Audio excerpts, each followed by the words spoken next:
परदेसी recording studio Bettiah.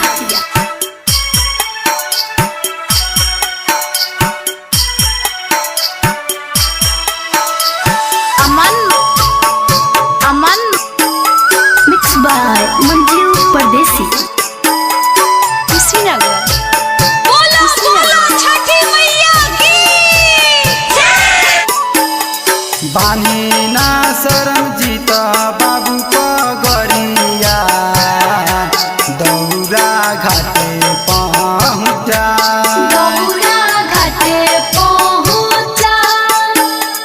बानी ना भोला बाबू पगरिया मुखिया घाटे पहुँचा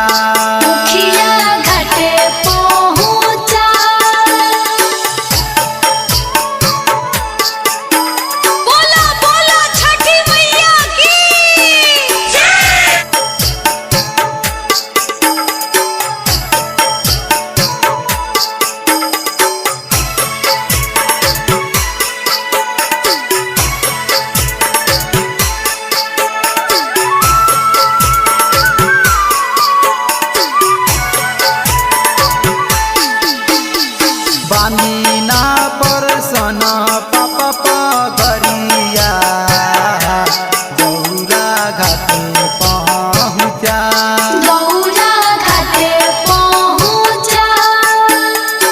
बानी ना अनिल बाबू पगरिया कोसिया घाटे पहुँचा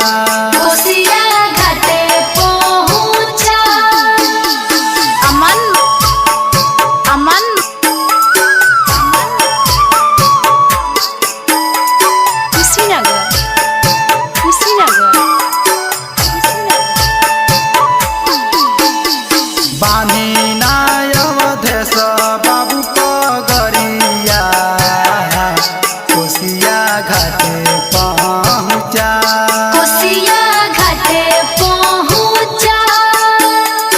बानी ना परमजीत बाबू